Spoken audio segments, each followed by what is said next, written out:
technician corporal with a T underneath.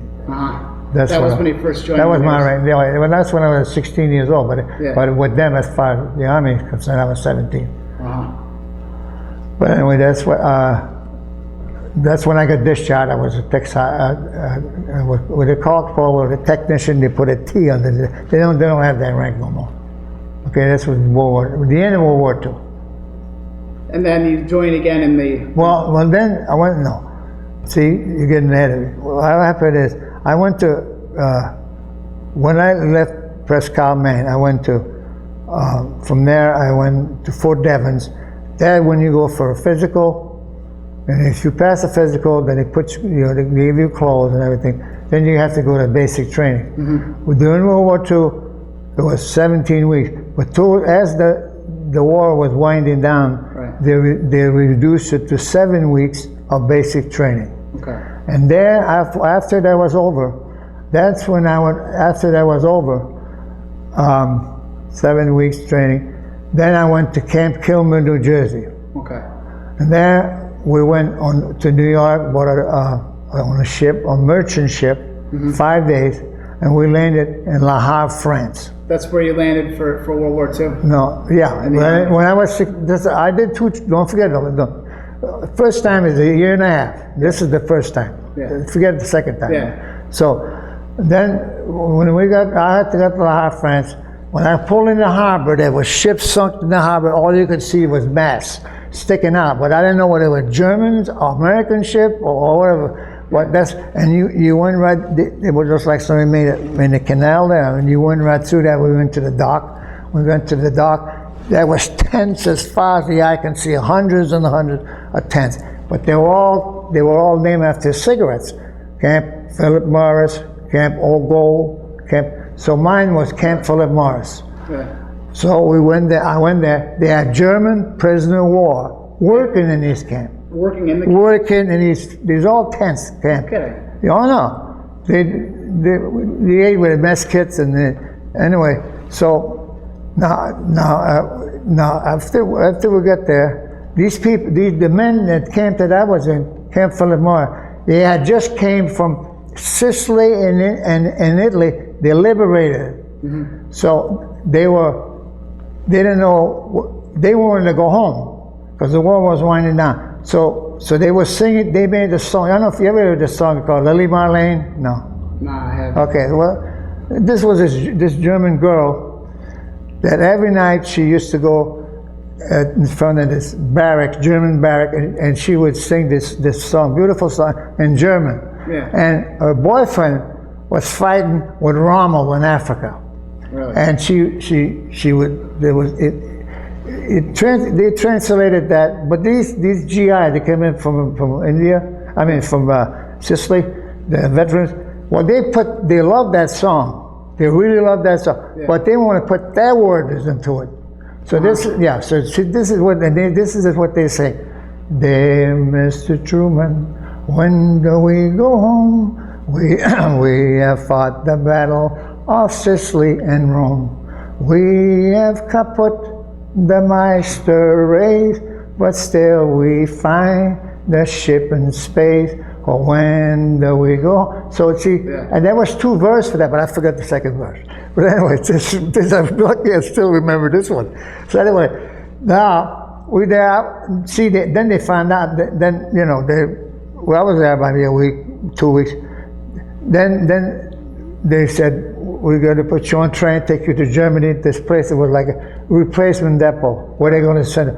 And what year was this in? 1945. 1945. So it's winding down. Yeah, it's 1945. So now, when we got on this train from Le Havre, France, going to Germany, and we went to this little, I don't even think they had anything on the map on it, but just a place for the United States Army to place you somewhere, to send you where they're going to send you.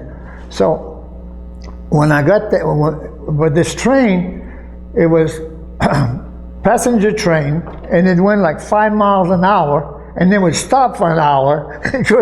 And then these guys, they had, you'd be overnight, you had to, and then they would take that blanket and they would make a hammock to sleep in. They would hang from the coat track, they would hang that blanket on the coat rack, and they would sleep in there because I mean there was no room to sleep. So it took us almost I think about a week to go from west to Germany. Yeah. So and every time the train would stop, the guys would sell them wine and stuff like that. It was so anyway. We got there. Then from there we went to Mannheim, Nuremberg, Germany. And when we got there, Nuremberg, Germany, they had this big, huge building. It was not in. See, Nuremberg, the whole city was just flattened out. It was, and you couldn't go. It was what's that word? Not when you can't. What's that word? German word. Not a German word. It's but anyway, you couldn't. It was against to fraternize. You couldn't fraternize with the woman. With any other people. You get 10-year sentence, right? Yeah, I don't know, but they were very, very strict. So what happened? We was in this building. You couldn't go in the basement because it was booby trap. Now there was German barracks, and it was a dormitory like, and it was huge. There were German beds, soldiers, and everything. So they had all kind of. We had people that were coming in there. They had after they liberated Paris, they deserted. Yeah. Okay. So after the war was over, they got homesick. So they turned themselves in. Now the army said there was a lot of them that did that. So what happened? I don't know. That was anyway. So they said we're going to make you serve, and when your time is come up for discharge, we're going to make you serve the time that you missed in combat. Yeah. So they were doing their time, they're just marking time. Yeah. And some of them, the same thing. I mean, you know, they were, well, we had this one man, he come up to me and he said, that's one serviceman, soldier, and his name was Theophile Thibodeau from Woonsocket, Rhode Island. And he says to me, I see you're French, right? And I said, yeah. And he was French, but he couldn't speak French, right? He liberated, he was in 1st Infantry Division, he liberated Paris, you know, 1st Infantry, plus other divisions liberated Paris. And he fell in love with this beautiful woman, you know, Paris. Yeah. And he wanted to go home, but he didn't want to go without her. Now here's the thing is, she wrote to him in French, and he would write to her in English. And he didn't know anybody that could read the letter. Do you know how to read French? Yeah, well, see, my first language was French. Yeah. I can write, read, and speak. So now, I didn't speak English till I was 6 years old, till we came to Canada, the United States, and then I went to the Catholic grammar school, and the nuns were French, so they were teaching us to speak English. So you were in a Catholic school, so they taught you both. Well, no, yeah, well, but see, they were, yeah, well, in the United States they do. Yeah. But not in Canada. Yeah. So, but I didn't go to school till I was 6 years old. And when I started to go to school, I was in the United States, in Van Buren, Maine. So that was in the States. In Van Buren, Maine. So now after he asked me that, and I said, "You got the letters?" He brought the letters. So I read the letter to him, and I told him, and they wanted to know what was going on, how long would it take? Which, you know, with the military or anything, with the government, it takes time. You know, it's slow. Yeah. So, and he wanted to go, he didn't want to leave without her. So, anyway, and then after that, let me see, that was, when we was there, I'm trying to think now, let me see, there was something else too that was there. There was, they had these guys coming in. They were deserters, and this one guy, he was from Brooklyn, New York, and his name, I never forget his name, Imperato was his name, Michael Imperato, and he was Italian, and he deserted, and he said he was glad to get back to Brooklyn. So he would say to me, Roland, when I get back to Brooklyn, I'm going to get on my knees, and I'm going to kiss the ground, I'm going to say, Brooklyn, I will never, never leave you again. You love Brooklyn, huh? Yeah, well, they all do, the people, you know, them days. Then he had a big, thick Brooklyn. Then there was this one guy, when I first got there, Roy Ransom. And he was from Kentucky, and he joined the Army when he was 39 years, in 1939, when he joined the Army, because he didn't want to work in a coal mine. He was from Harlan County, Kentucky. Right. So what happened is, when I first got there, he said, well, what are you doing here? I said, you know, he said, how come you, what are you doing here? He said, you're too young to be here. Yeah. You know, I said, I'm 17 years old. And he goes, no, you're not. No, you're not. You look like 14 years old. So anyway, finally, there was a hospital there too. Yeah. And sometime we'd be working, and there was these Sherman tank from the Patton used to have, and they were obsolete, and they were there was maybe 100 of them, and they were there was 2 engines in those. They're called Continental engine, the gasoline engine. They were 2 of them to make one of those tanks move, and they were taking the engine out. They were putting them, you know, taking them out, and I guess the tank they was going to use scrap metal, but that's what we were doing. And then finally, now I'm ready to come home. Yeah. Now I didn't come in from a half front. This time I'm going Bremerhaven. Hey, I got the name ready. I forget I wrote it down. So this is the place. Now I go by the what you call right here. Bremer. This is where... Yeah, let's tell you. Make that you can. It's thank God very much. Came in Fort Bragg, came from Nuremberg. Bremerhaven. Okay. There's 2 of them. Bremerhaven. Bremen is the city. Yeah. Bremerhaven is a seaport. Mm-hmm. That's why you leave to Germany. Anytime you go to Germany with GI, you depart all the time to go back to the States. Right.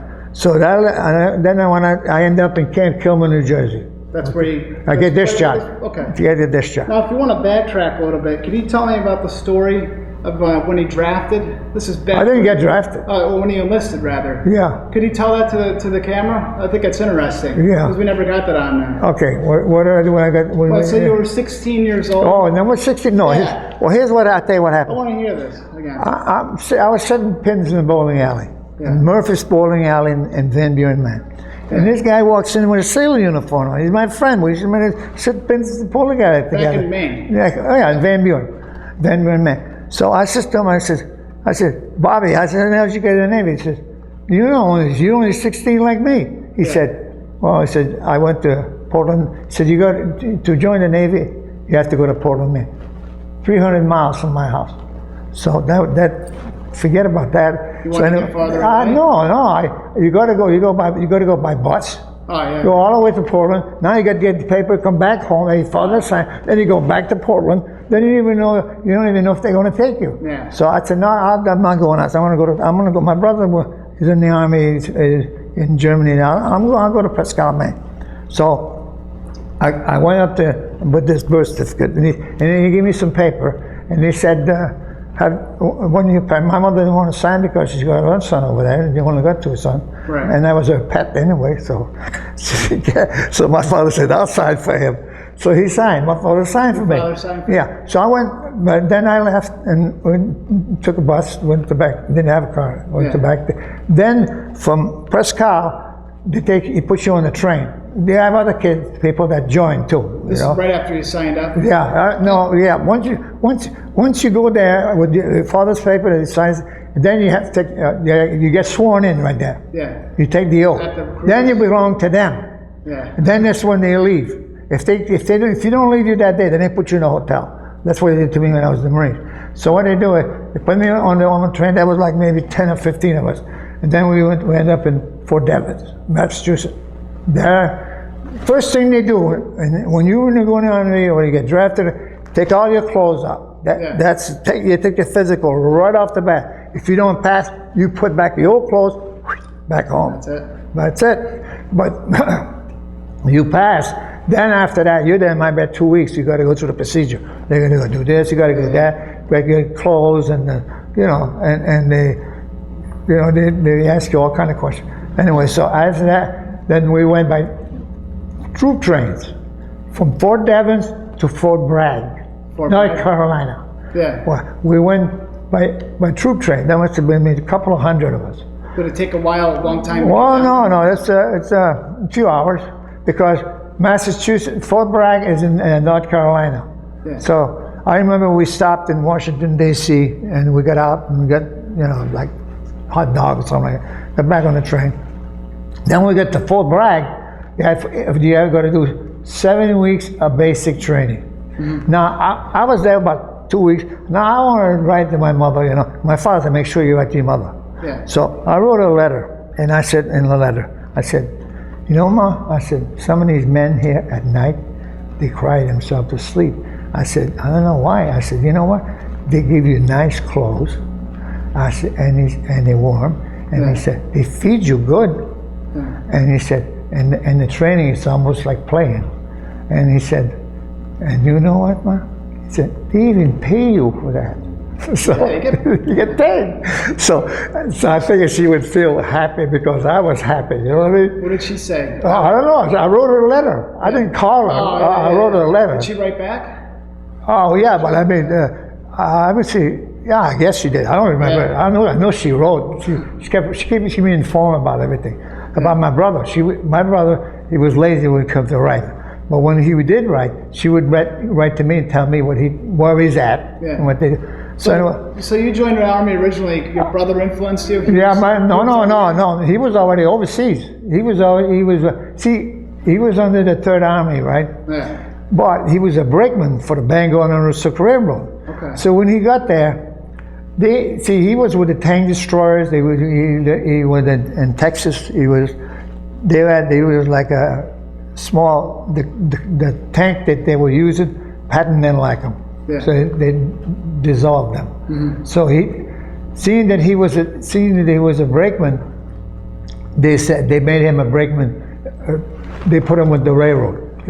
Shipped him from one country, and I don't know what he did, but I mean, we knew he was a brakeman, and he was in the Third Army for Patton. But he didn't see any combat. He did through combat zone with the train, I guess. I don't know, but anyway. He was a crybaby anyway. So anyway, he was always complaining.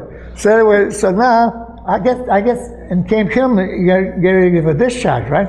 Yeah. Now I guess discharge, right? And he goes like this. This is your right name. This is, and I said, and then he comes to my age. He said, and let's see, born 1928. I said no.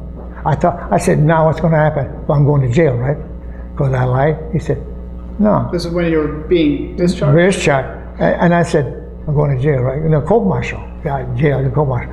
And he said, in this country, we don't penalize people that want to serve their country, but they're not old enough. Nice. He said, I said, well, what's going to happen now? Right now, he said, he wasn't going to spend like this. This guy said, you only said 28? Cross that, and he put a 9 up to that.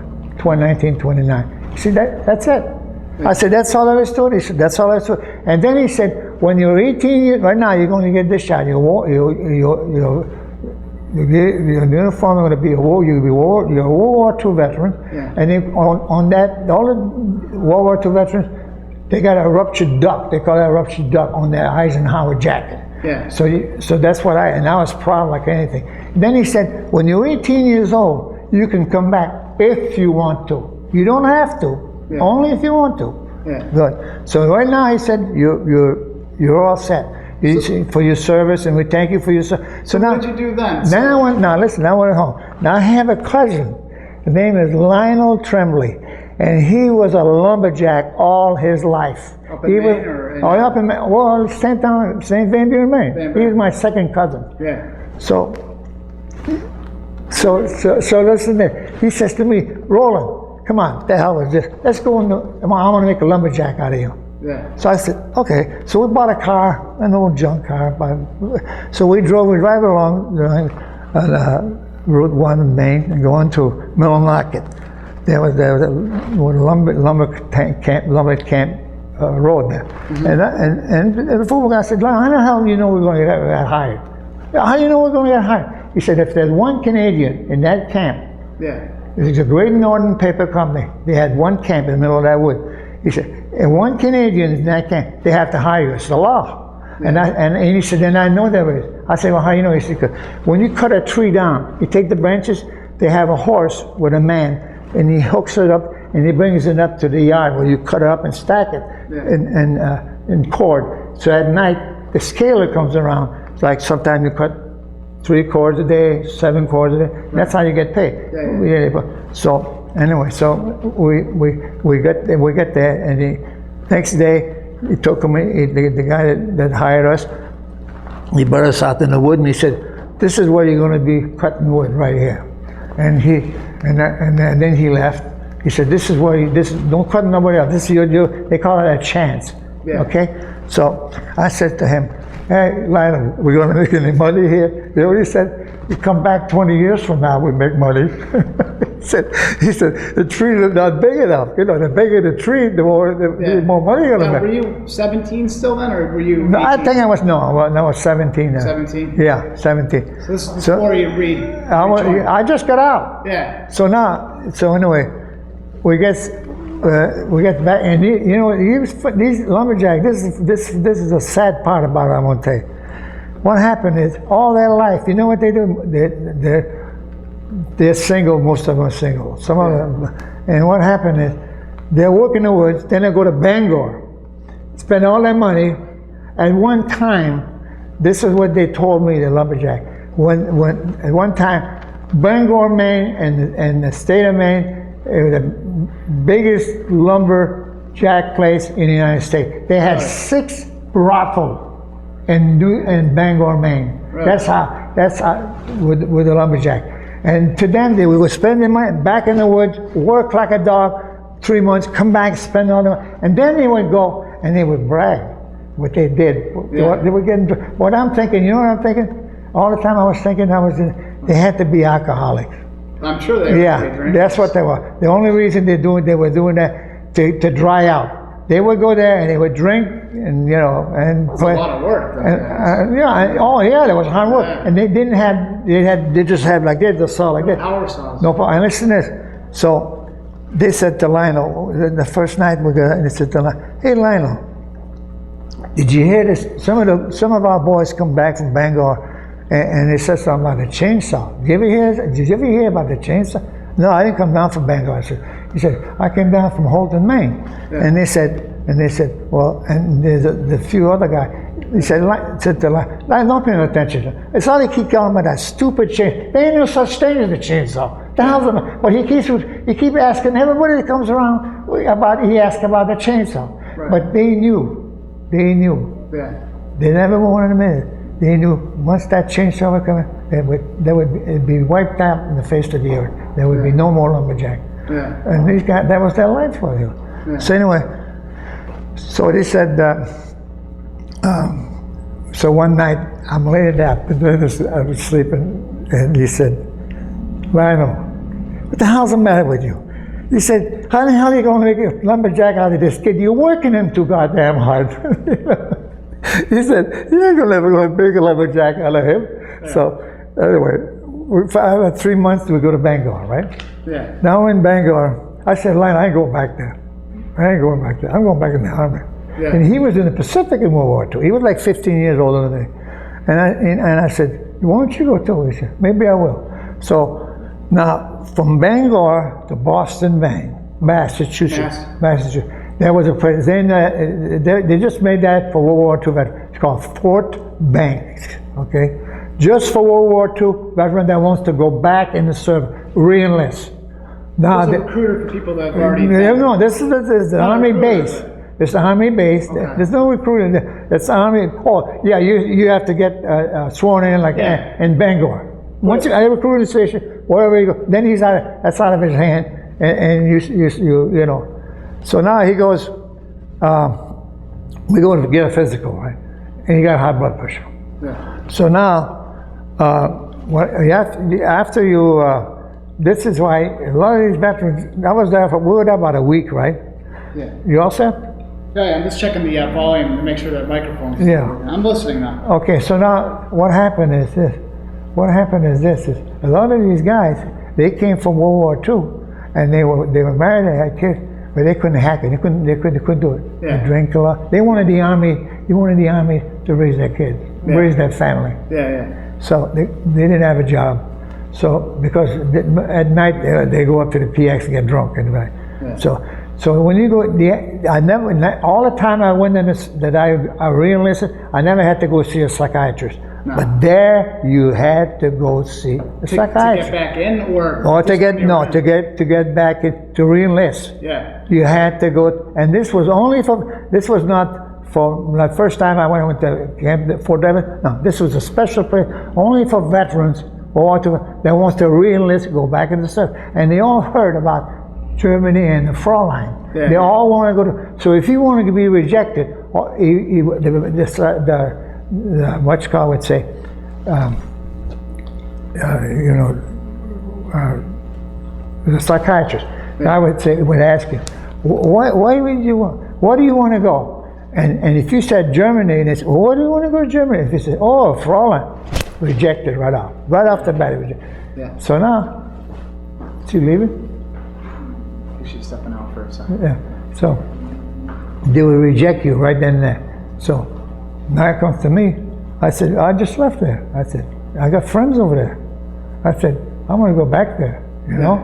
They said, okay, because I've been there, and I had my discharge with me and everything. Right. And I said, I left a lot of my friends there.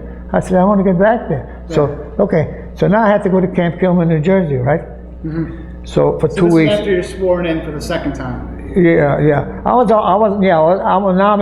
I'm in the military. Yeah, but in the army at this time. Huh? In the army. Oh yeah, I'm in the military. So I'm going to Fort Dix, New Jersey, for refreshment to get you back in in the military Now mind. they do like boot camp type stuff. No. They're just like Courses? Yeah. So anyway, now you go 2 weeks. Then I go to Camp Kilmer again. Yeah. And then from Camp Kilmer, I go, Bremen, Rhine River there in Germany, and now I end up into Mannheim, Germany. Okay. So you're back Here, right here. No, this is what. Let me get this picture out. I'll show you. This is where I spent 3 years in my life. On your second tour. Oh yeah, I'll tell you the best. I was the best year. The best, best year of my life. Best year of my life. I'll show you. This is a picture at the base, man. That's me right there. And then this is what I do. See right here. That's me. It's I was 16 years old in Nuremberg. That's me, Nuremberg. Okay. Yeah. Now listen to this. When I got, what was I now? What is what I did right here? See right here, look. What was your job duties? That's what it was. Yeah. They had mobile crane, right? Uh-huh. And they, you get in the front. I got a better picture here. I'll just show you. Somewhere. Thought I get it wrong. Anyway, see, you get in the front of this crane right here. Yeah. This is the back of it. This is the front of it. And it's a Lorraine crane. Now you start it up in the morning. It has its own engine. For the boom, you mean? Yeah. No, see right here. Look. Right here. This is right here. Okay. See, now you would start it up before you leave the motor pool in the morning. You start up the back one. That's the own engine that controls the boom and the bucket that scoops up. And the other one is the mobile crane that drives you to the location. You could drive to the city, and they already bombed up building. You take that rubbish. They have 3 guys with dump trucks. You fill the dump truck. They go to this ordnance depot. They make it large. It was just like beginning, Really? making it bigger and bigger and bigger. So you and so got every those- day, that's what I used to do. So you used to scoop up. Yeah, all right this here. crap, dump it This in? is it, like this. Okay, they had all different kind of crap. We was at the motor pool. Yeah. So and this is the one that I used to drive all the time. And then at night I would come home, and sometime mess hall was closed. Got to hit traffic, and you be careful when you drive, because the boom lays like this, and the bucket goes like this. So you could Swing it and a streetcar goes by, so you be careful. So, and then I would get there. The mess hall is what it's called. So where do I go? I go to the German mess hall. The workers. Yeah. And I eat with them. And that's where I met some of the girls. Yeah. So I met one. So I went out with her. And the thing is, what happened is, in Germany after World War II, you could not find, you really had to know somebody just to get a room. Yeah. Forget an apartment. Yeah. Like these two girls that was working in that depot there, they were lucky. They had two girls to one room. That's what they work on the base. Yeah. And so one of the girls that I was going out with, she said, "Can you find a friend for my friend?" She said, "Don't." She said, She said, "I like, And I knew just the guy because he worked in the mess hall. Okay. And he asked me the same thing. So he said, my girlfriend's girlfriend. And they were And his name was German Miller. girls? Miller was there, and he worked in the mess hall. Now, what do you think now? He works in the mess hall, and everything is rationed. You can't buy nothing.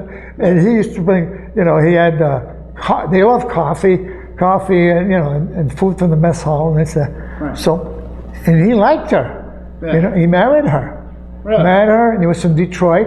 They went home. Did they move back? Did she move back to Detroit with him? Yeah, they got married. They went back to Detroit. Kidding. Yeah, and they got along. Well, there was a lot of that. Some of these guys.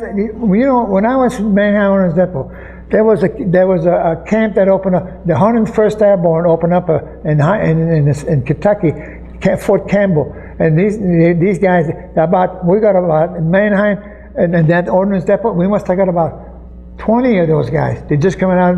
They were all drafted. Yeah. They used to call me a lifer. Because I was a regular army and they were drafted. They were only there for. What was your rank at the time? No, I didn't have a rank then. Yours. No, see, once you get out, you lose. You do, but I get on later. Yeah. So anyway, what happened? I want to ask you a question. What's this little car like a Volkswagen in Germany? It looks like a Renault, but it's not. And they sold them in this country here one time, and it didn't pan out. Well, I bought one, a used one. What was it made? Was it made in Germany? Yeah, it was a German car, and it was cute, and it was nice. BMW? No, it wasn't. It wasn't shaped like a BMW. It was square like a Renault. Audi? Trabant? What?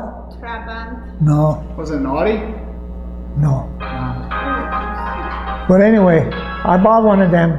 Yeah. So when I used to go, I went on vacation, and I went to Berchtesgaden, Munich. I started in Munich and went to Berchtesgaden. But anyway, what happened is, that's what I was working, right? And now, what happened is, I had this little car, and I had my girlfriend with me. And we went to Austria, Salzburg, Austria. Yeah. And I got late, a couple of days late. Nice. Like a blood buster, I was private. Yeah. So now I got back to, now I'm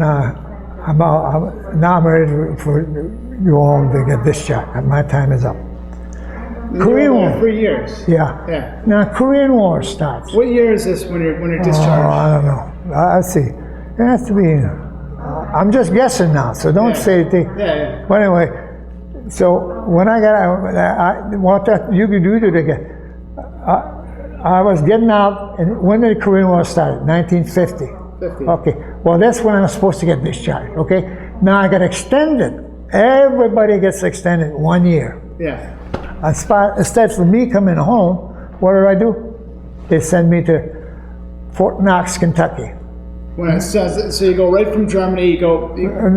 No. When I got to come home to get discharged, I go to Camp Kilmer. You always go to Camp Kilmer. When you come, you leave from Camp Kilmer, you come back. So you're back to Kilmer. Yeah, I'm back to Kilmer. Now I extended, and then for another year, they send me to Fort Knox, Kentucky. Okay. No, I'm in Fort Knox, Kentucky, right? Yeah. And engineer, what they call combat engineer. Along the Ohio River is always flooded. Out there, and now I'm a crane operator, so they know that. So they hook me up with this little quick way, a little hydraulic, small crane, and we'd be working down there. Had hydraulics on? Yeah, hydraulic crane, which was easy to operate. So what nice happened? I was there about 6 months. They said to me, all the time I was in Germany, my friend, right here, Bobby, right here, he was my friend. This guy right here, Bobby, that's me and him, he was a boxer. A boxer. Fighter? Oh yeah, Yeah. And then he had three. He was drafted, but he had 3 pro fights in Brooklyn, St. Nick's Arena in Brooklyn. It's a big fights? Yeah, big place. Yeah. So he said, "I'll train you." They were starting a boxing team, Heidelberg Military Post, and he said, "Roland, come on." He said, "We'll hook you up, and I'll train you." Yeah. And so he talked me into it. So now we're going to Berlin, Germany. So it goes to Berlin, Germany. He is, or you're both are? Yeah. Well, no, the whole team. So you're, The whole boxing team. just the boxing team. Yeah, just the This boxing is not team. in the. No. You're still in the. I'm still in Mannheim. Yeah, still in the base. But Heidelberg Military Post that's a city by itself, and we took their name, but that's what the team was for. Yeah. So we went to Berlin, so walking around, and he sees the guy I'm supposed to fight, and he says to me, "You can't fight him." You? Yeah, the guy I want to box Yeah. in the ring. Yeah. The name of that place is called Madison Square Garden. No, what's that? In New York? Yankee Stadium? Yeah, Madison Square Garden, Germany, and Berlin. They call it the stadium Madison Square Garden in Germany. It's in Germany, though? Yeah, oh yeah, in Berlin. Yeah. So now, I'm pretty sure that's the name. So he says, "No, you can't fight this guy.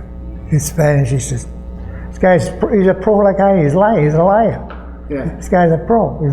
He said, "You can't fight. He'll kill you." Yeah. I said, "Well, what am I going to do? I go back to this guy's a bad guy.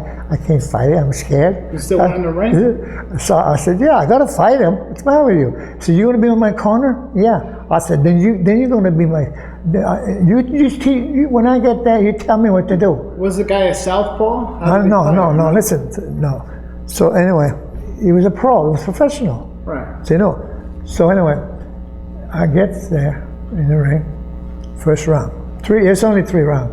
So he says to me, "You want to win that fight?" You want to win that fight? I said, "Yeah, I want to win that fight." He said, "Watch." He said, "You look like an asshole." To the guy? To me, no, my trainer still, that Bobby, Bobby Angelo. This guy right here. Yeah. I do that picture. So, right here, this guy right there, that's me sitting there, and the guy standing up, that's Bobby, that's my trainer. Gotcha. And he's stationed with me. He's an army like I am. He's my friend. Yeah. So, anyway. And I guess in the ring, right, it's the first round. He won, absolutely. Now, in the second round, he says to me, "You want to win that fight?" I said, "Yeah." He goes, "Well, do what did I tell you?" He said, "Get him against the rope. You lay on him, let him drag you around. Yeah. Put all your weight on him. Yeah. Everything that makes it hard for him. Get him against the rope. Then when you get him there, black bastard. He's Spanish. Yeah. Who's walking there? No one's there. Who's that walking? I don't see him. Listen to the mic." So he said, "Well, because they're Spanish, they don't like to be called nigger." Yeah. So you get him mad. So every time he would get loose from the rope, I'd get on him against the rope. So Yeah. we're in 2 rounds, right? So toe to toe. But you couldn't try to. You couldn't try to. You always has to get in. You had a long reach. You had to get inside. So I always kept maybe half a dozen punches to the hard one.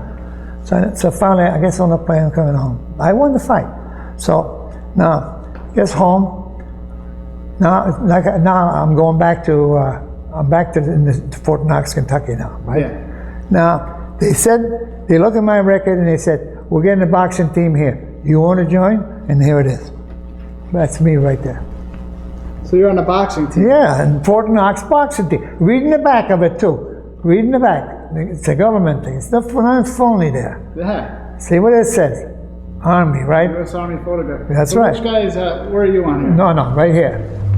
Middleweight. Yeah. Let's see.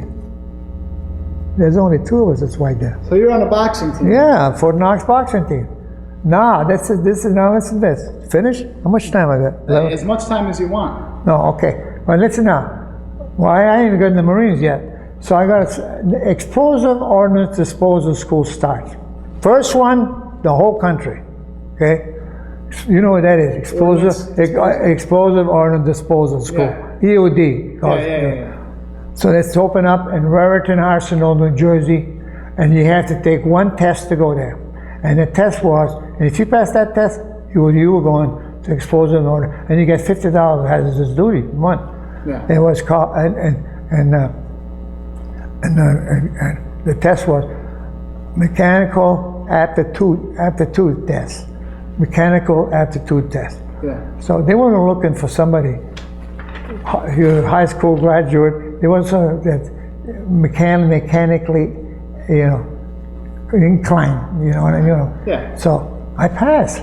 I only went to the 6th grade. You know what I mean? Yeah. So anyway, so I'm on my way. Now I'm in Raritan Hospital, New Jersey. Yeah.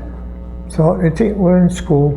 They're coming from all over, and they're teaching us everything about how to, the preacher will always identify. Because one mistake, you're dead. Yeah. You make one mistake, you're dead. So what they do is, you detonate in court, right? When you want to, say like you can't identify, you go into any explosive, you're supposed to, take the fuse out. You have to identify what it is and what to do. You cooked the wrong one. No, you're dead. Yeah. So, and that's what I'm coming to now. They said, now you can't have, now, if your biggest problem you're gonna have, if you go, he says, the man, like, these guys that make their own bomb, and they know how to set it, they put a timer on it. Yeah. You don't know you don't have to take that apart.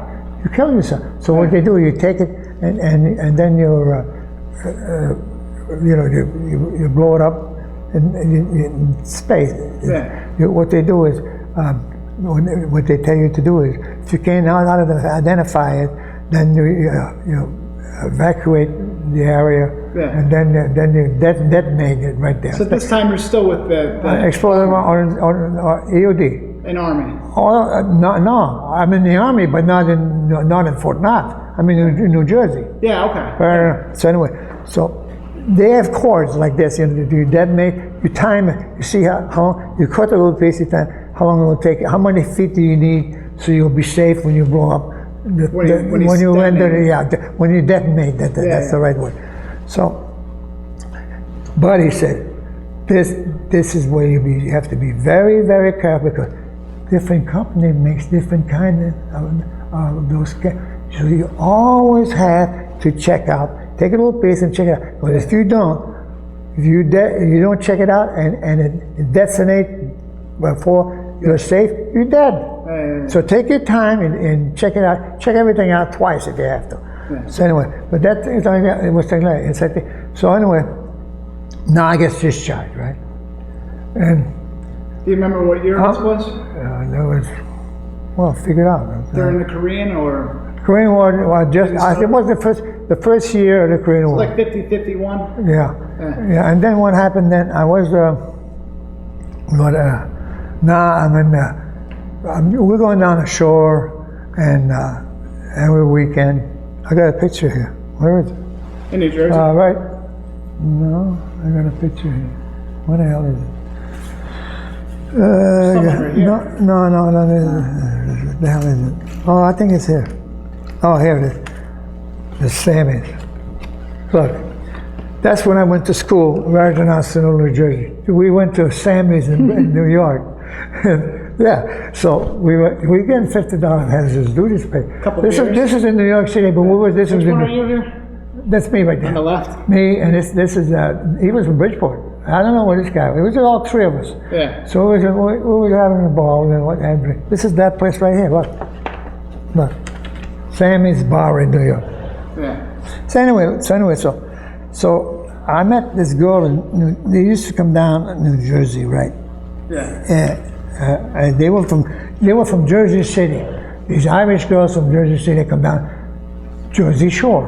You know the Jersey Shore in the summer. Yeah, yeah. So we used to go down there Saturday night down to Shamrock, and that's where they all hang around there. Good times. Oh yeah, and I met this young girl too. So we were going to get married, you know. So she said, "But I ain't married a man that's staying in the army." Because she worked in New York City. She used to take This is a girl you're talking to? Yeah, Peggy McAleer. And she lived in New York City. So every morning they take Journal Square. That's where they take the tube. They call it the tube. That goes from Jersey City down to by Broadway, Wall Street. Down by you come out of you know where Twin Towers. Yeah, the twin they bombed. There was bombed, and they used to come out right there. Yeah. So anyway, and I couldn't find a friggin' job. You know, if you're not from Jersey City, they ain't gonna hire you. I'm from Hartford, Connecticut, right? Yeah. So they're not gonna hire you. So I said to her, she said to me, "Why don't you go back home to Hartford, get a job, and call me?" And I knew That was it. that was it. Yeah. So I went to Atlantic City. In that time, you know what you call Atlantic City? Bangladesh by the sea. So the hotel, they had no casinos then. The hotels were all really dumpy. There was nothing there. So I got a job on a commercial fishing boat. I went there, and so I used to drink with this guy named Dempsey in the bar, right? So I'm out there fishing with this guy, Montana, his name, Pat's in Montana. He owned the boat. His brother owns the boat, and his other brother owned the loading dock where you sell the fish, and I had all these other fish. And he says to me, "We're out there fishing," and that's calmly. And Pat says to me, Roland said, "I know Dempsey's been talking to you." Yeah. He said, "I know." He said, "He's right. He's kind of right." He said, "See, he works for what? He works with Whitey in the fishing boat. The guy owns fishing boat." He said, "One of these days," he says, "Whitey and your friend gonna go out. They ain't coming back." He said, "I said, why are you saying that?" He said, "All these other fishing boats right here, every year we lose 2 of them." Yeah. He said, "You know what kills them?" He said, "The mortgage on the boat. Oh, yeah. They'll go out. You don't hit it every time. Yeah. Just like you go fishing now off the shore. Many times I used to take my ship. You don't catch fish every time. No. Same thing with commercial fishing boat." And he said, "But the bank want their money every month. They don't want to know nothing." Then the mortgage fish. Now they go out and they hit it. Yeah. And a storm is coming. You see that movie, The Perfect Storm? Yeah. That's what happened. The mortgage kills them. They ain't gonna stop because they know that's gonna make up the back pay. And he said, "That's how come your friend Dempsey is gonna go." So after he said that, then I took off and I went to Florida, and that's when I joined the Marine. So you joined the Florida. You went to Florida. Yeah, I joined the Marine Corps, and So what made you want to join the Marines? you know what? I was so fucking heartbroken, and I didn't know what to do. From the girl, No, I was just, I was, I really loved her, I was playing, I just couldn't do it. So anyway, I said, when I went into the States, I didn't want to go back in the Army. I said, I want to go in the Navy. But you know something? Everybody wants to go in. That's why. You know why there's a waiting list for the Navy?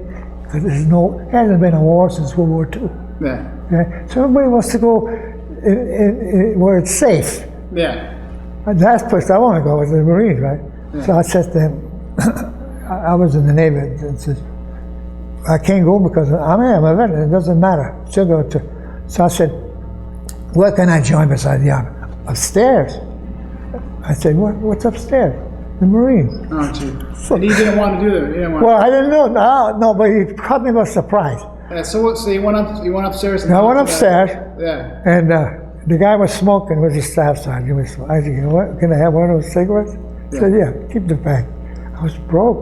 Yeah. So I said, "Okay, if I join the Marines, when can I leave?" "Want to leave now?" "I can go right now?" Yeah. I said, "Yeah, I'll take you with a cab to Jacksonville, put you in a motel. Tomorrow you'll be in Paris Island." Yeah. Not far, by train. So, okay. So I get sworn in there, though. So you signed your paperwork. Then you get sworn in, Yeah. and you get my discharge. Now I go to, there was 2 sailors in the hotel we stayed in. They're going in the Marines too. They were in the Navy. They were like me. I was in the Army, going to the Marines. They were in the Navy, going to the Marines. Yeah, two young kids. Yeah. They were making fun. One had a long blonde hair, and the other guy would say, "You better be cherish them today. Tomorrow they'll be gone." Yeah. So anyway, we ended up Paris Island. So how'd you get from Florida to Paris No, Island? from Florida. You said you signed up when you were in Florida, right? Yeah. Now, how did you get to North Carolina? No. What do you mean from To North? Paris Island.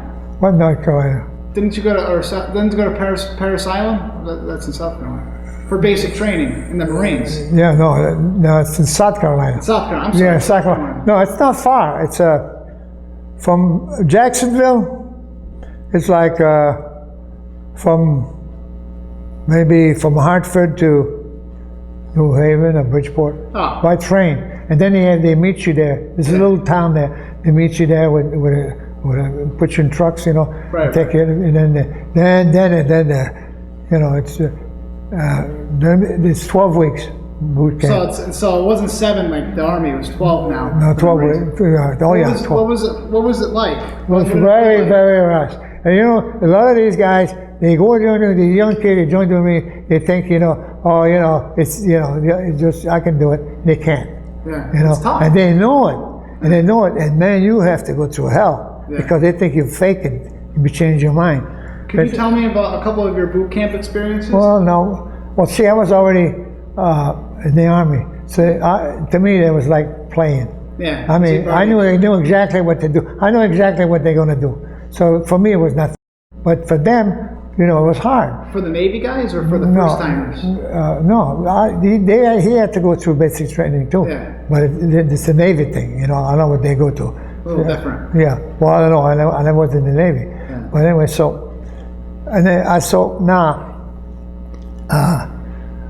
I graduated and we went to Savannah, Georgia after 12 weeks of party. Did you have any trouble? Then I went home. Now listen, I went home now. I said, I got to stop in Jersey City. Yeah. Check on her. So her mother was like an angel. Her name was Maggie, and she was a single mom raising 2 daughters. And she was like angel. She liked me, So I thought, her mother. Yeah, her mother. And I said, where's Peggy? He said, oh, she got married, and she lives in Long Island. And they go to, and she said, and I said, who's she married? An Irishman? And she said, no, he's a Scotsman. But she said, he's very, very good to her. I said, that's all I want to know. Yeah. Then I left. We spent a little time. Then I went home on leave, and home. It was in Hartford, Connecticut. Then after that, I had to go to report California, Camp Pendleton, California. Okay, now, am I going to picture? Now, how long were you home for before you went to Camp Pendleton? Oh, no. They give you,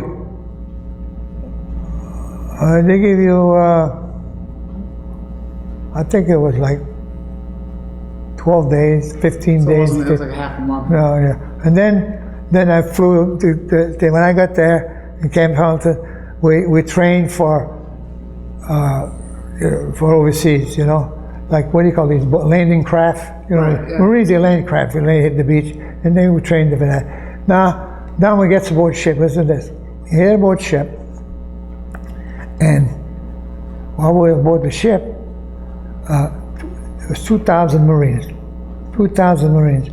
28 days above, with 2,000 men from San Diego to Incheon, Korea. So this is during the Korean Now you War want to now. yeah, oh yeah. So you want to hear something funny? So there's always wise guys, Yeah. So now we're in this. You have to go take turns, When one sleep here, I tell you, 8 high. One sleep here, another sleep here. Oh, where'd I go? Oh. And then, Now, if you could put it just so so okay, let me just make sure. is it on? Yeah. Yeah, okay. So now you stacked up 8 high. Yeah. Or like this, you go like this, and like this.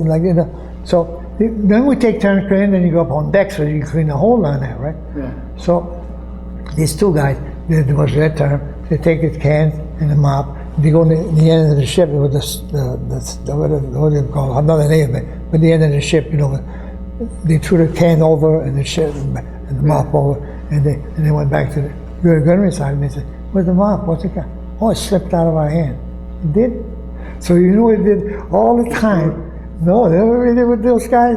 Every time they went, they took a trash can, tied one hand to the handle of the trash. The other guy on the other side tied a rope around his head, and wherever they went, they took the trash can, walked between them. They went to the mess hall, they took a trash can. Wherever they went, and when they slept at night, one slept away the trash can between the two of them. All the way to the shop. Yeah, they don't fool around there. Marines don't fool around. Yeah. So that's it. So now we end up in Sasebo, Japan. Yeah. But first they stopped in Kobe to fuel up the ship. What was your rank at the time? Right here. Right there, sure. Right here. Lance Corporal, because I was in the service before. So you're a Lance Corporal? Lance Corporal, right there. See, so now that's what they call PFC in the Army is PFC, Private Third Class. Yeah. So anyway, now listen to this. So now, we get to Korea. You go down. There's no loading dock in Incheon. Yeah. So you got to go down the rope alongside of that, and there's a little boat take you to shore. Then you go. The general, the commander will talk to you. And then you go down the regiment. Then they'll talk to you. Little pep talk. Then you go on battalion. Then to the company. Now you're down. You can't go any lower than that. It's the company. So now you're on the front line now, right?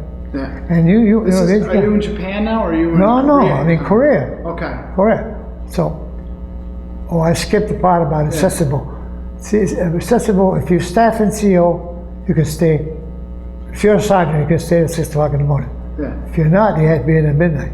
Yeah. So, a lot of guys didn't come in at midnight, they come in at 6 o'clock. So the officer, when you're going up the gangplank, the officer, they were saying to the sergeant, they were supposed to be in at midnight. And look, it's 6 o'clock in the morning, they come in now. What are we going to do with them? He said, what do you want me to do? They're going to be in Korea in about 3-4 hours from now. Want me to shoot them? So let it go. So anyway, when you get down to Korea, to the company, you see all these guys over there. Yeah. They're there, right? They've been there. They've seen combat. They're there, right? Yeah. You think they'd be happy to see you, to welcome you? No, Marines don't like that. No. You have to make up to them, show them what you can do. Yeah. Then they become your friend. Absolutely. So now, what was your job assignment now that you're now wait a minute.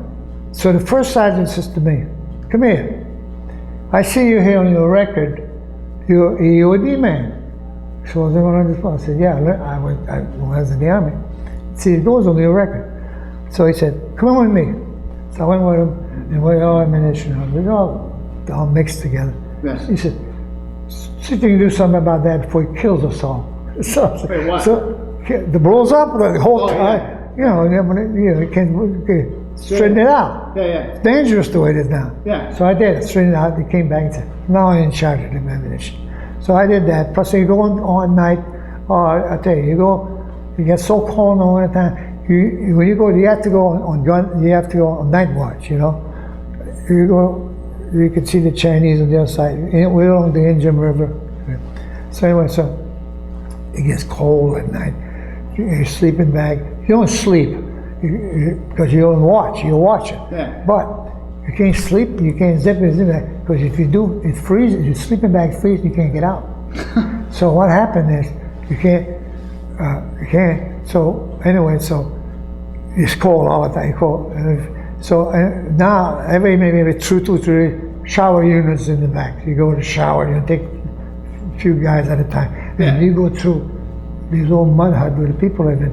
You know, and we say, "Mama-san, having young Jews?" No, on the way to the shower unit, we give them a sea ration. But on the way back, they would give us a canteen, fill like canteen with that rice wine. That's powerful shit. Was it good stuff? Powerful shit. Yeah. So we used to like that.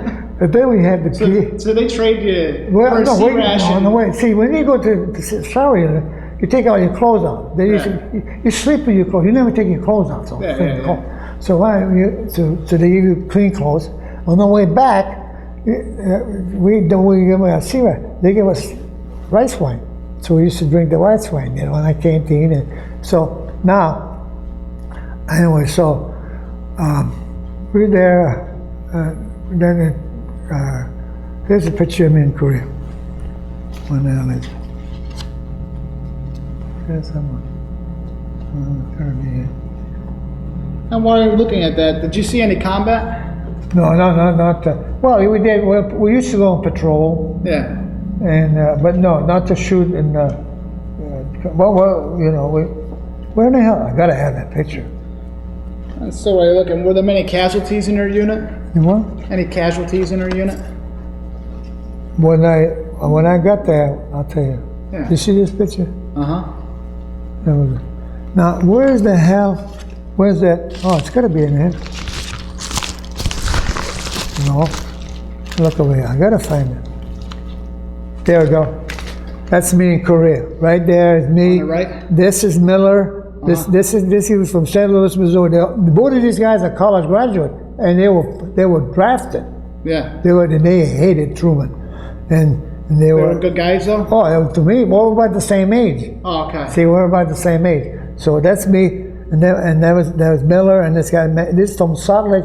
He was a Mormon. What's it, Mormon? Utah? Yeah. Yeah, that's where he was from. Yeah. And this guy's St. Louis, Missouri. So those are my friends, and that's me right there. Okay. So anyway, Can you tell me about like one of your most no, memorable and experiences? then the time afterward, went on R&R. After you're there 6 months, no, see, this, when you get there, when I happened to be there, I had to be right on the front line. Then you rotate. Then see, there's 3 regiments to a division. So I was in the 5th Marine Regiment. Then they have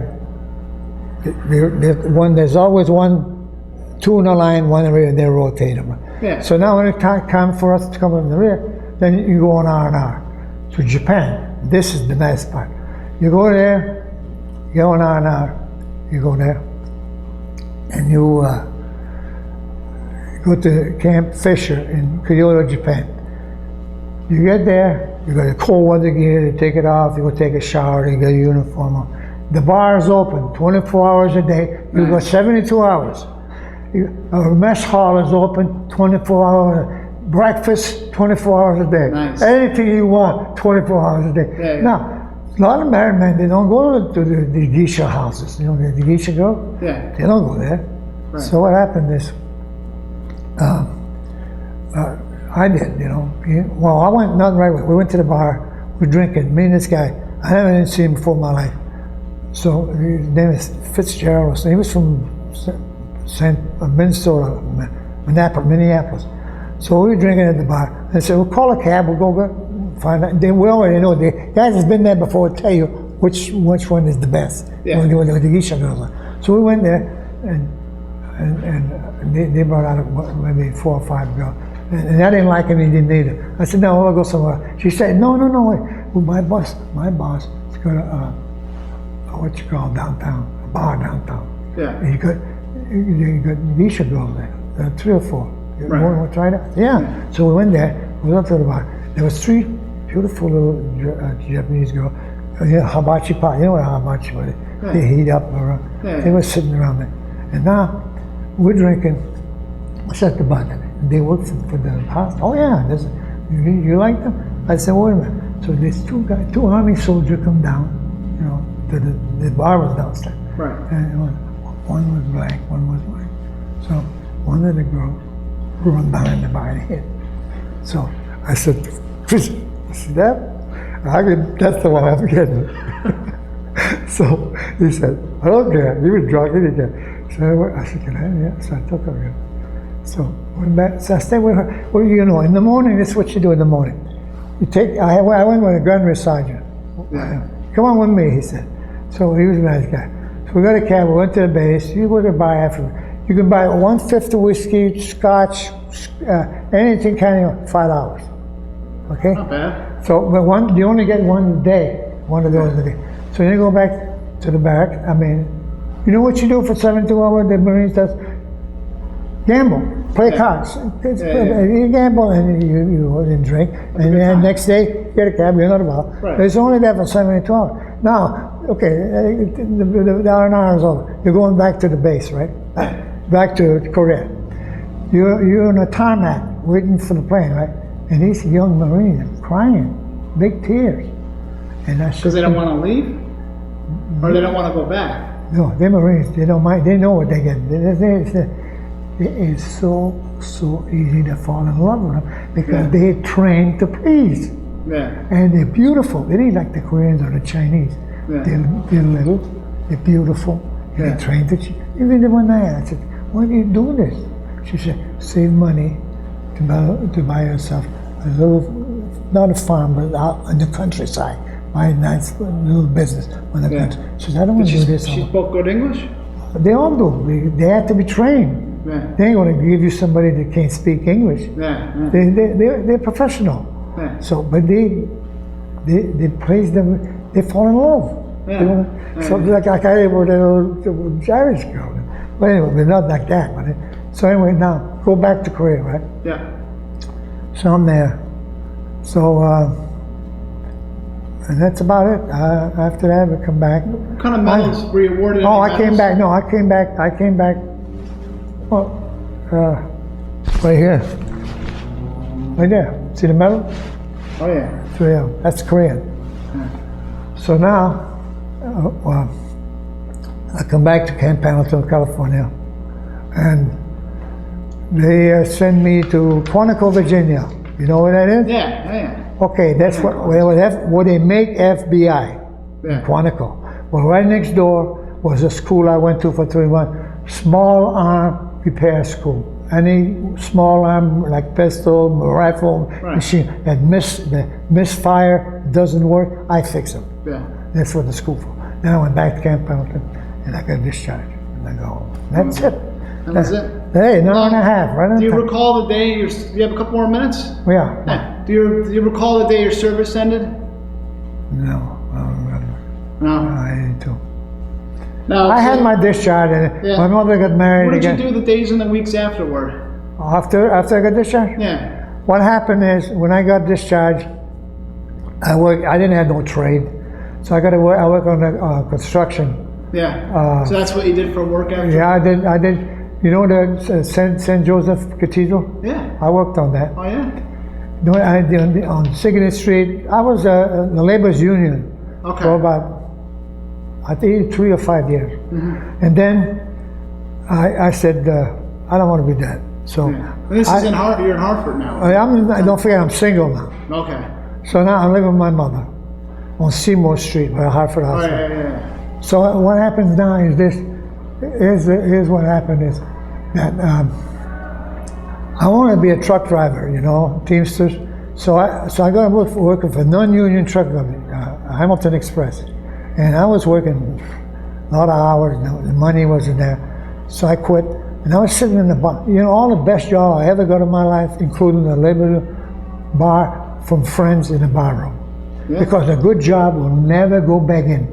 A good job will never be in an employment office. Yeah. So, a good job by word of mouth. That's how you get. That's how I got my good job. Yeah. So anyway, I get this friend of mine walked in. He was an ex-Marine, and we were drinking, and he said, "You know, he said they fired a guy that did today."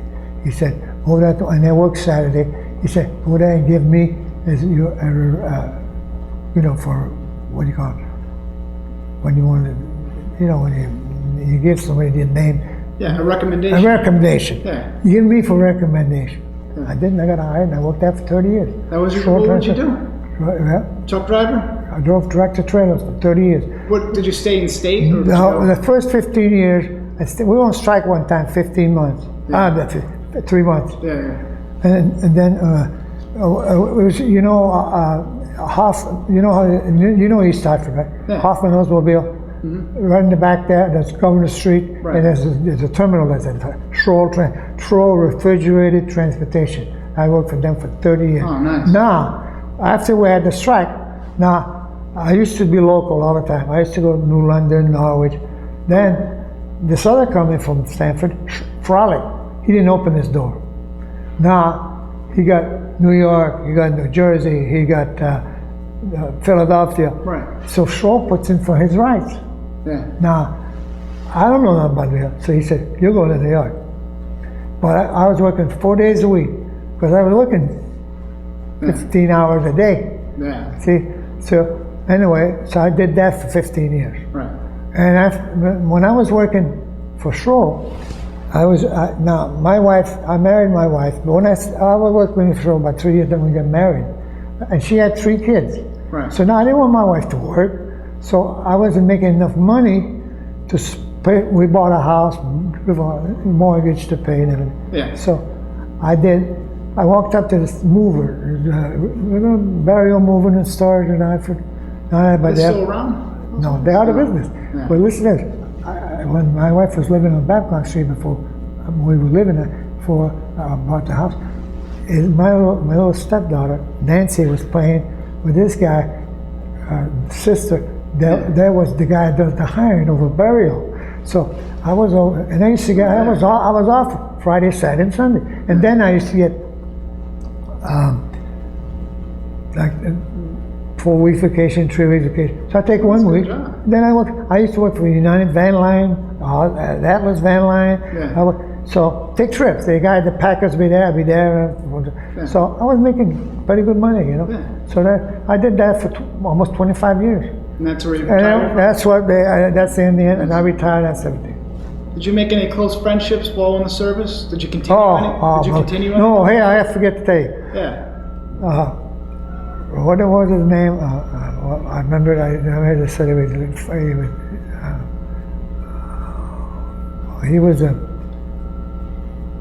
he's the one that was in 1939, joined the army. Oh, yeah. What was his name? From Kentucky, right? Yeah. The coal miner. Yeah. I forget his name, but I remember who you're talking about. So when I got to Mannheim in Ordnance Depot, I asked the boss, I asked the master sergeant, I said, can I have a weekend pass? I said, I told him the whole story. I said, see if he's still there. He may not be there. Yeah. And I went, sure enough, he's there. Now he got a nice little baby girl, beautiful little, and this Fraulein, beautiful woman. And he said, I said, Roy, you're not going to stay in the army? He said, all done, Roland. Yeah. I'm all done. I'm getting married. You see, you know, so hard. See, now, he was waiting. You know why he's still there? Because for him to marry her, they have to find out, was she a Nazi sympathizer? Yeah. Same thing with the one when the Nazi occupied Paris. Yeah. You know, the guy from Thibodeau. Right. He wanted to marry that French girl, but she could have been going on with Nazis. Yeah, when they were occupied. So they have to check on her.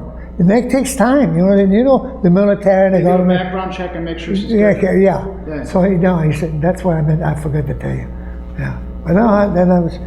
Yeah. I'm gonna put these away. Yeah, all right. Now, did you join any veterans organizations? No, but I was going to.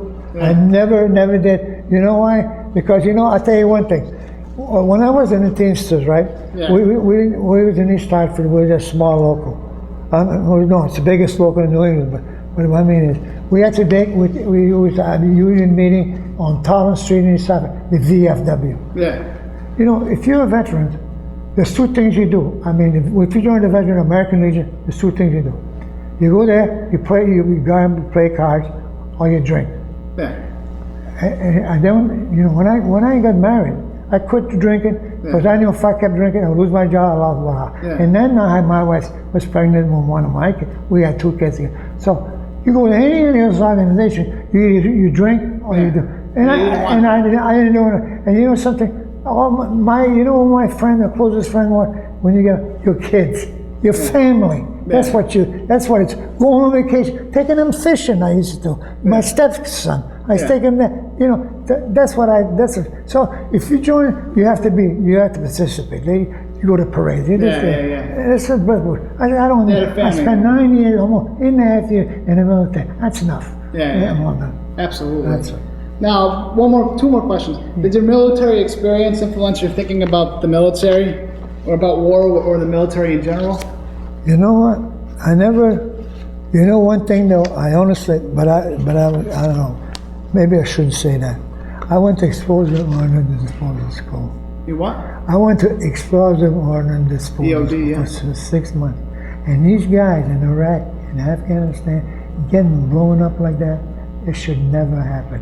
Yeah. It should, the fucking intelligence that we had with that was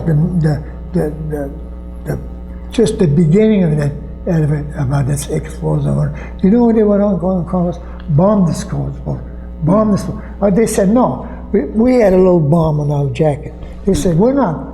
We're just, in British during the war took the bombs and exploded. Yeah. They needed bomb disposal. Yeah. We don't need, we need explosive, all the explosive. Yeah, we have yeah. to dispose. We have to dispose all of it. Now you mean to tell me that these guys with the tank getting blown Yeah. up and stuff. A lot of stuff over You there. mean to tell me you can't be driving on the road? You can't have some kind of a detector?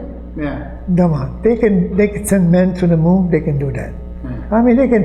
It's a good point. You know. I know exactly. But you know what today is? It's priority is money and everything else. You know, I don't want to point fingers, but I tell you, that should never happen. No, never happened. Never. Well, I mean, that's my because you know that's terrible. Understandable. Yeah. Now, how did your service and your experiences affect your life? Not much, because you know what? I know guys that get no arms, no legs. Yeah. I get your Social Security, $1,300 a month. My Teamster, $2,500 a month. Yeah. I had been getting it for 20 years. So So I came. Yeah, I was so free. This ex-Marine. He's an ex-Marine. Walter Reed Hospital. We got no arm, no leg, one side. His pension is $1,200 a month. He didn't even pay can't even get a room for that. Wow. That's not How the fuck do you expect him to live? And then he appeal it to the head of the VA. And he said, oh, that's all we can do, you know, blah, blah, blah, man, and shit. And he's a veteran himself. Yeah. That's why I cut myself loose. You know, I said, never thought of, it was an experience, you know what I mean? Yeah. Like I went in service, I was 16 years old, and I made friends. Sometimes I got a beautiful home in Hartford. I got a nice deck. In the summertime, I sit there and I drink beer and I think of all these guys I was with. Yeah. Are they living today? Are they dead today? You know, because that's the sad part about our military. You know, I see guys that spend 20 years in the service, and I used to see, I used to go to the sub base when I was local, and they see these guys. Once they retire, they're fucking lost, man. Yeah. They're so fucking lonely. They're lost. They should have a home for those guys. Like 30 years, never was married, and like me, I was 9 years, but I still remember these guys. I still know, these were my best friends. Like this right here. I just had it. A big one there. Oh, like that. See, these guys are here. These were my friends. You know what I mean? Yeah. They worked for me on the motor pool. You know, they were. I don't know what they did, but anyway. And witness, there was the club, enlisted men's club, and we used to, and then we, you think about them, Yeah. I'm just going to shoot all this in here. All right. Well, is there anything else you want to add? No, now what happens now with this? Well, first I want to say I want to thank you for your time today. Yeah. Thank you for the interview and your service. I definitely appreciate it. Oh yeah, you're welcome.